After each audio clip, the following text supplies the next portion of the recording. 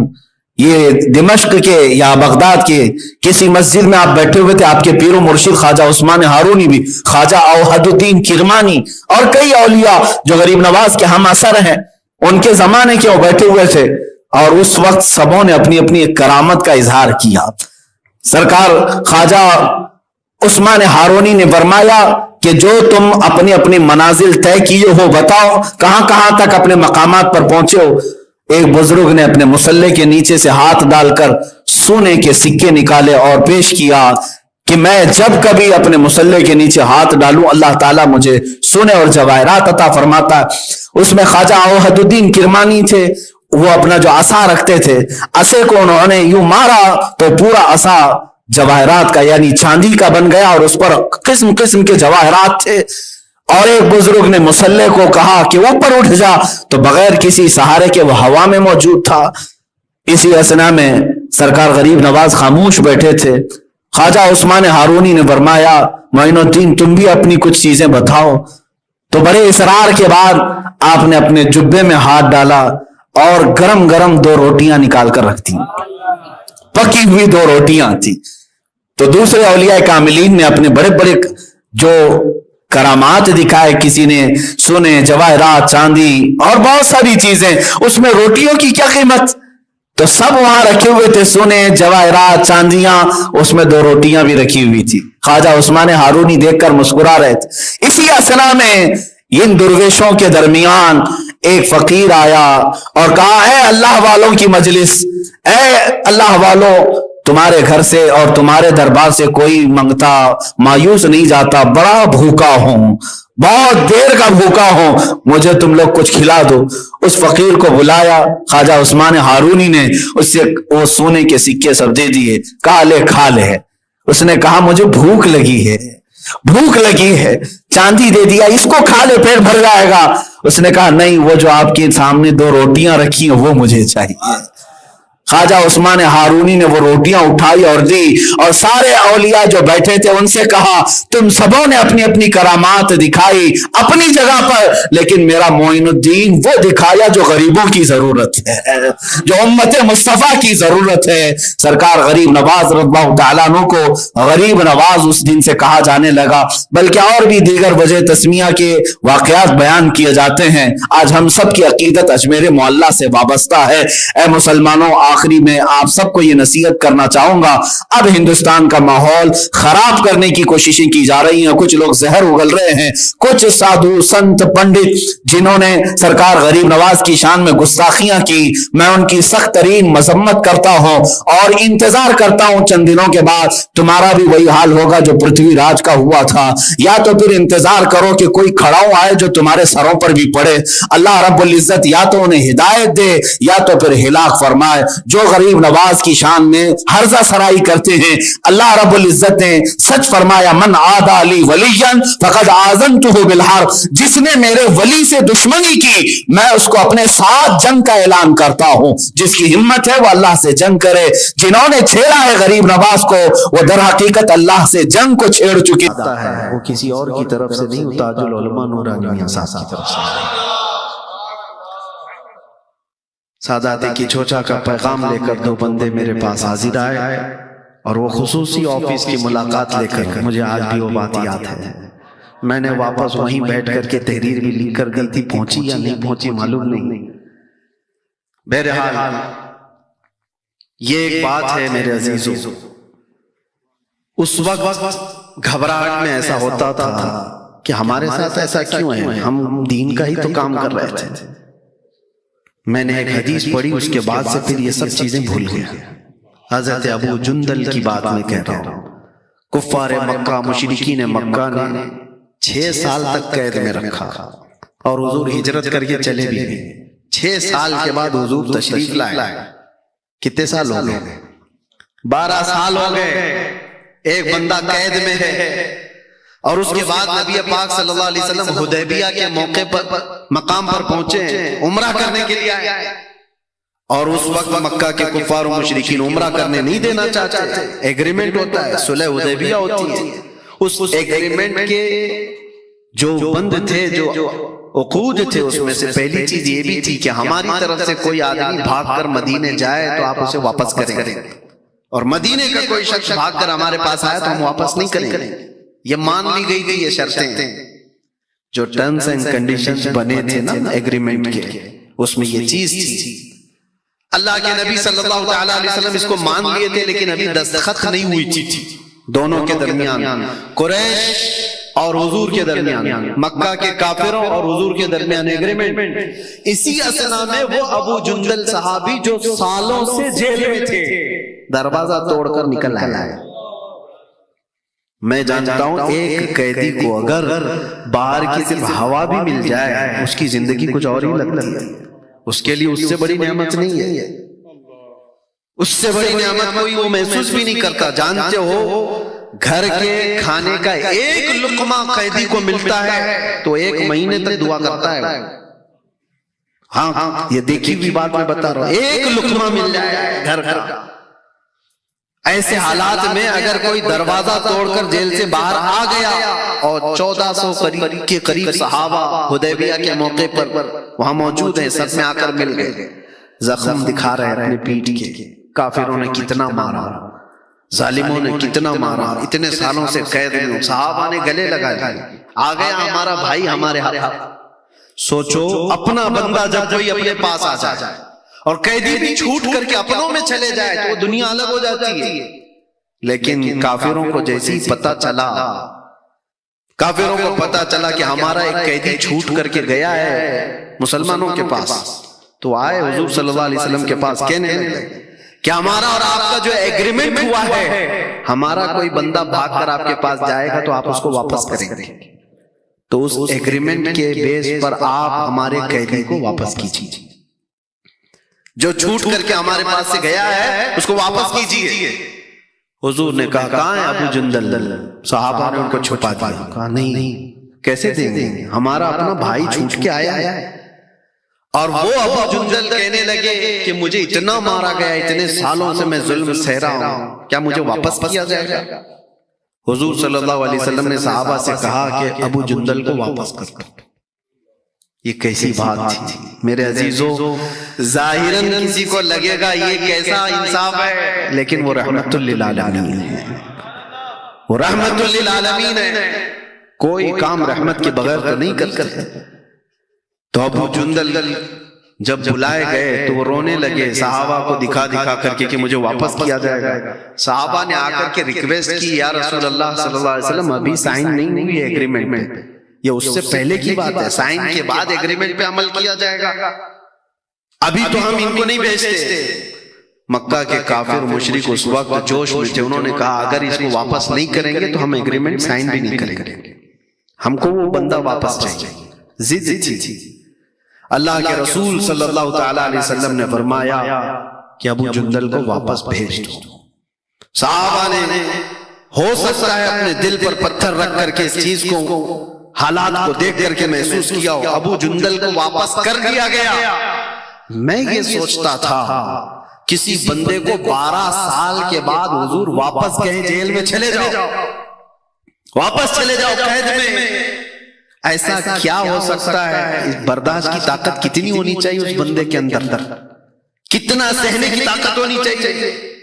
پھر میں نے محسوس کیا کہ حضور پاک صلی اللہ تعالی علیہ وسلم نے ان کو جو واپس کیا وہ کس لیے؟ چاہتے تو اس کو رکھ لیتے، ان کے لیے جنگ بھی ہو سکتی تھی، نہیں میرے عزیزو، بات یہ تھی کہ ان سزاؤں کو سہنے کے بعد پھر اگر اور اسٹرگل کرنے کی ہمت ہے اور طاقت ہے تو یہی تمہارا ایمان ہے۔ اور یہاں بات جیل کی اور سزا کی نہیں تھی۔ اللہ کے نبی صلی اللہ علیہ وسلم نے فرمایا لا یؤمن احدکم حتی یکون ہواہ تبعا لما جئت بہ، اس وقت تک تم میں سے کوئی مومن نہیں ہو سکتا جب تک کہ اپنی خواہشات کو میری مرضی کے مطابق نہ کرنا۔ جب تک رسول اللہ صلی اللہ علیہ وسلم کی مرضی کے مطابق تمہاری زندگی نہیں بنتی، اس وقت تک تم پورے مومن نہیں کہلائے جا سکتے۔ ہو سکتا ہے تمہاری مرضی ہو آزاد جینے کی، میرے مصطفیٰ کی مرضی ہے کہ تو قید میں جیے، قید کو اگر پسند کر لیا تو تو مومن کامل۔ اپنے آرام کو، اپنے کمفرٹ زون کو قربان کیا اگر حضور کی مرضی کے لیے، تو یہ ایمان ہے۔ اور اس کے بغیر میرے عزیزوں کو ایمان نہیں ہے۔ اسی کو میں کہہ رہا تھا، زندگی کا پورا دار و مدار اس بات پر ہے، وہ جو نہ تھے تو کچھ نہ تھا، اور وہ جو نہ ہو تو ہماری زندگی کا ہر فیصلہ جب بھی آئے حضور پاک صلی اللہ تعالیٰ علیہ وسلم کی ذات پاک کو اس پہ ملحوظ رکھو۔ آپ کو پتہ ہے ہماری خواہشات کیا کیا چاہتی ہیں، بہت۔ لیکن ہم ہندی مسلمانوں کے لیے ایک عظیم تاریخ 6 رجب المرجب سرکار غریب نواز سے بھی وابستہ ہے، اور تقریباً پورے عالم میں پھیلے ہوئے ہندی مسلمانوں، بر صغیر کے تمام مسلمانوں کے زبان پر ایک لفظ جاری ہے، چھٹی شریع۔ چھٹی ہو سکتا ہے بچے کے پیدا ہونے کے 6 دن بعد جو کی جاتی ہے، یا اس کے لیے ایک چھوٹا سا رسم کیا جاتا ہے، اس کو چھٹی کہا جاتا ہے، لیکن مسلمانوں کے درمیان جب بھی چھٹی کہیں گے تو کسی بچے کی نہیں بلکہ سرکار غریب نواز کی یاد آتی ہے۔ سرکار معین الدین حسن چشتی غریب نواز رضی اللہ تعالیٰ عنہ اللہ کی نعمتوں میں سے ایک نعمت ہے ہمارے لیے، اس ملک عزیز کے لیے اللہ تعالیٰ کی ایک رحمت کاملہ ہے، جن کے ورود مسعود سے اللہ تعالیٰ نے پورے ہند میں برکتیں پھیلائی، اور آج تک 800 سال کے بعد بھی وہ برکتیں دیکھنے کو ملتی ہیں۔ سنجر ایک علاقہ ہے، ایک شہر کا نام، پرانے زمانے میں جو خراسان ہوا کرتا تھا وہاں کا ایک علاقہ سنجر تھا۔ اس شہر کی ایک خاصیت میں آپ کو بتاؤں، اس گاؤں کی، اس شہر میں ایک بھی بندہ ایسا نہیں تھا جو تہجد نہ پڑھتا ہو، ایک بھی ایسا نہیں تھا۔ ہر گھر والا، ہر گھر کا ہر فرد تہجد ضرور پڑھتا تھا۔ ایک دن ایسا آیا کہ صبح ہو گئی اچانک اور کوئی تہجد کے لیے نہیں اٹھا۔ یہ اتفاق کی بات نہیں ہے، اس میں بوڑھے بھی ہیں، جوان بھی ہیں، سارے لوگ ہیں، کوئی ایک بھی بندہ ایسا نہیں جس کی تہجد چھوٹتی ہو۔ تہجد کے لیے ان سب کا اہتمام ہوا کرتا تھا، پورے شہر کا، پورے گاؤں کا۔ لیکن ایک رات ایسی آئی کہ اجالا ہو گیا اور کوئی تہجد نہیں پڑا۔ جب لوگ اٹھ کر کے گھروں سے واپس آنے لگے، سب کو اپنا افسوس ہونے لگا، اتنا اجالا آ گیا ہے اور ہماری تہجد رہ گئی ہے، قضا ہو گئی۔ اب فجر کے وقت کا وہ منظر جو صبح صادق کا ہوتا ہے، سفیدی کا، یہ نظر آنے لگ گیا تو سب ادھر ادھر سرگرداں تھے۔ اس میں ایک 90 سال کی عمر کے بزرگ تھے، ان کے پاس سب لوگ جمع ہوئے اور کہا کہ ماجرا کیا ہے، ایسا کیسے ہو سکتا ہے کہ کوئی ایک بھی بندہ نہ جاگا ہو تہجد کے لیے، برسوں سے ہماری تہجد قضا نہیں ہوتی۔ اس بزرگ نے سارے لوگوں کو جمع کیا، سنجر کی بات کر رہا ہوں، کہا کہ میاں یہ جو سفیدی تم دیکھ رہے ہو، یہ صبح سورج کے نکلنے والی سفیدی نہیں ہے، ابھی رات موجود ہے اور تہجد کا وقت بھی باقی ہے۔ یہ اجالا وہ نہیں ہے جو روز سورج کے نکلنے سے پہلے آتا ہے، چلو میرے ساتھ۔ وہ صاحب کشف اور صاحب بصیرت بزرگ تھے، سارے قوم کو لے کر کے چلتے آئے، اور ایک گھر تھا حضرت خواجہ غیاث الدین کا جو سرکار غریب نواز کے والد گرامی ہے۔ اس گھر کے پاس آئے تو دیکھا روشنی وہاں سے نکل رہی ہے اور ان کے گھر پر پوری سفیدی ہے اور پورے شہر، پورے گاؤں میں اجالا پھیلا ہوا ہے۔ اس بزرگ نے کہا چلو اس گھر کا یہ مسئلہ ہے۔ آئے، گھر پر دستک دیا تو حضرت خواجہ غیاث الدین باہر آئے، پوچھا کہ کیا معاملہ ہے، تو مسکراتے ہوئے کہنے لگے آج میرے گھر میں بیٹے کی ولادت ہوئی ہے اور اس کا نام حسن رکھا گیا ہے۔ یہ وہی ولادت ہے جس کو آج پورے عالم میں غریب نواز کے نام سے یاد کیا جاتا ہے۔ عزیزان گرامی وقار، جن کی پیدائش اس حال میں ہو کہ وہ آتے ساتھ پورے شہر کو اجالا بخش رہے ہوں، تو پھر جس ملک میں قدم رکھیں اسلام کا اجالا کیوں نہ عطا کریں گے؟ وہ کفر کی اندھیریوں کو چھانٹ کر کے ہمیں اسلام کی روشنی دینے کے لیے ہی تو آئے تھے۔ عزیزان گرامی، سلطان الہند معین الہند سرکار غریب نواز رضی اللہ تعالیٰ عنہ سے ہماری صرف محبتیں اور عقیدتیں وابستہ نہیں ہے، بلکہ ہمارے ایمان اور اسلام کا رشتہ جڑا ہوا ہے۔ حقیقت تو بات یہ ہے کہ جتنے بھی صوفیاء اکرام، جتنے بھی مشائخ، جتنے بھی اولیاء ہند میں آئے، ان سب کی خدمات اپنی جگہ پر، لیکن آج علل اعلان ہم یہ کہہ سکتے ہیں کہ پورے بر صغیر کے چپے چپے پر آج کلمہ پڑھنے والوں کو یہ احسان ماننا ہوگا کہ کلمے کی تلقین بھی غریب نواز سے ہمیں ملی ہے۔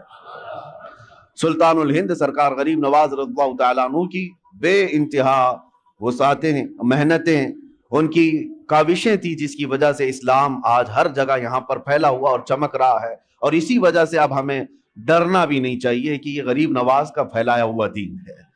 ہاں، ڈرنا بھی نہیں چاہیے، اس لیے کہ اس وقت کی بات جب وہ آئے تھے، 6 یا 8 فقیر تھے ساتھ میں، فقراء کی ایک جماعت تھی، اور وہ دلی کی سرزمین سے ہوتے ہوئے جب اجمیر پہنچے تھے، تقریباً ہندوستانی سنی مسلمانوں کو واقعات معلوم ہے، کیا اجمیر والوں نے ان کا شاندار استقبال کیا تھا؟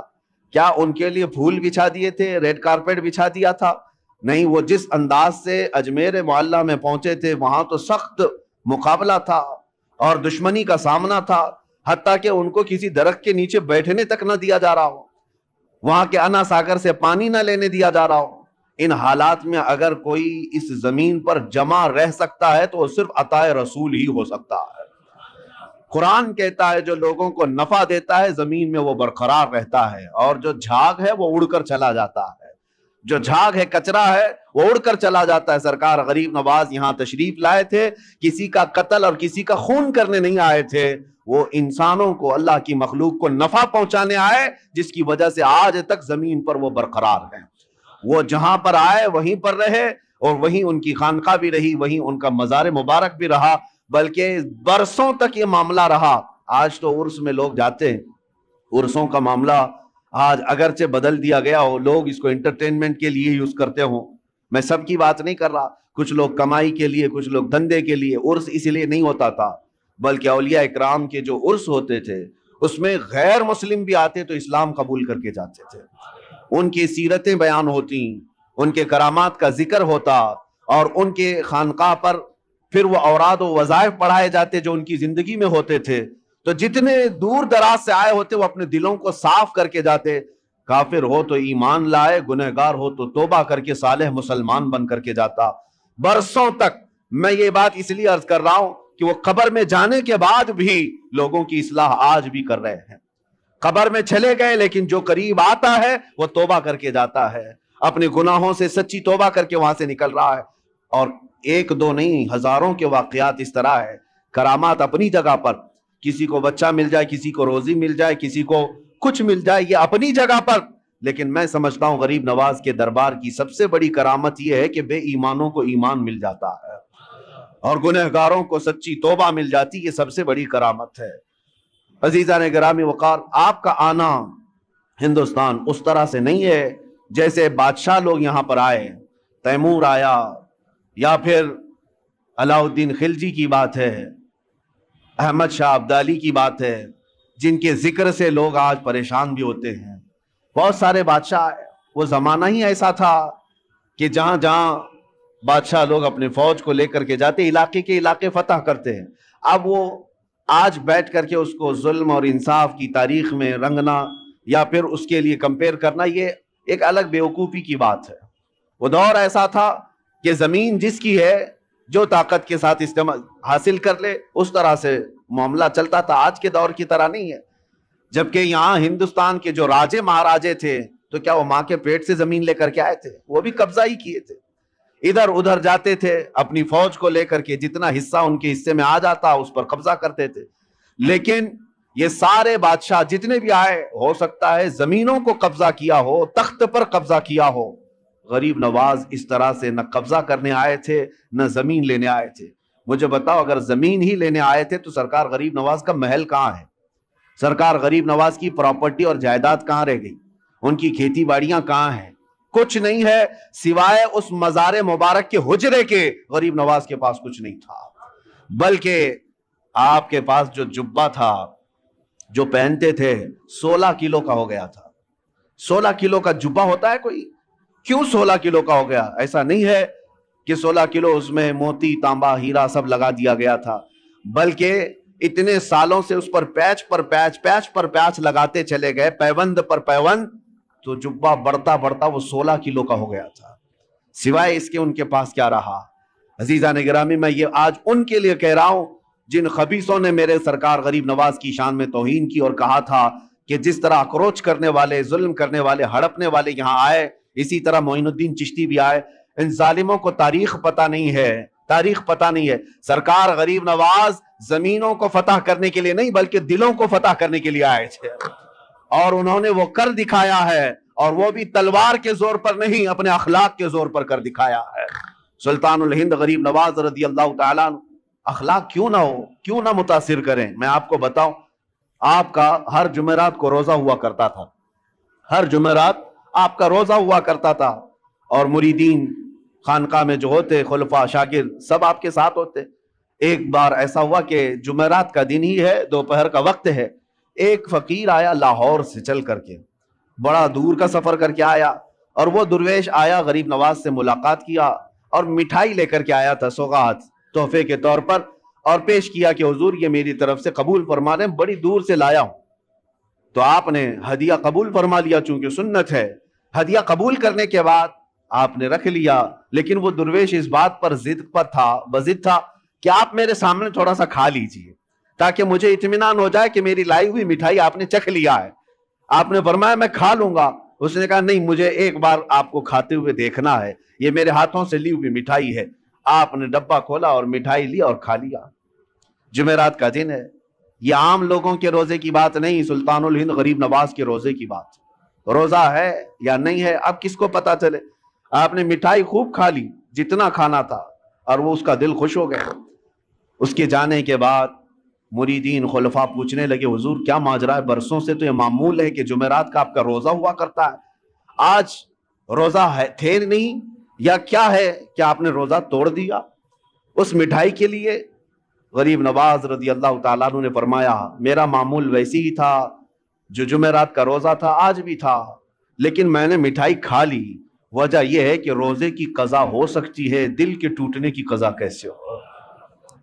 اس کا دل اگر ٹوٹ جائے، میرا تو روزہ نفل تھا، فرض روزہ نہیں ہے، نفل روزہ ہے، ٹوٹے گا تو پھر میں قضا کر لوں گا، لیکن اس فقیر کا، اس درویش کا جو اتنی دور سے سوغات لے آیا ہے، دل ٹوٹ جائے تو اس کے دل کو جوڑنا میرے لیے اور سخت کام۔ یہ وہ اخلاق تھے جنہوں نے پورے دلوں پر حکومت کی ہے، یہ وہ اخلاق تھے جنہوں نے پورے دلوں پر راج کیا ہے۔ عزیزان گرامی وقار، سلطان الہند غریب نواز رضی اللہ تعالیٰ عنہ کے پوری سیرت میں ظلم کا ایک آنا یا ایک کائی برابر دکھا دے کوئی، میں مان لوں کہ آپ نے کسی پر سختیاں کی ہیں، ناجائز طریقے سے ظلم کر کے کسی چیز کو قبضایا ہے، کبھی ایسا نہیں دکھا سکتا۔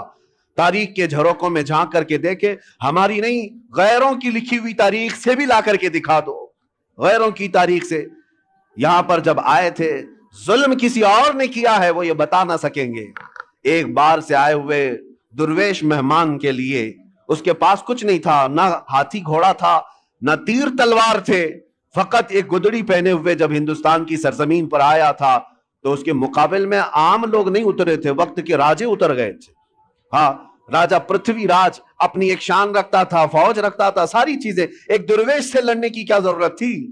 ایک فقیر جو کوئی تلوار نہیں رکھتا، کوئی ہتھیار نہیں رکھتا، راجہ کو اس کے مقابل میں اترنے کی کیا ضرورت تھی؟ اس درویش کی طاقت کا سب کو اندازہ تھا، اور ہمیشہ سے یہ رہا ہے۔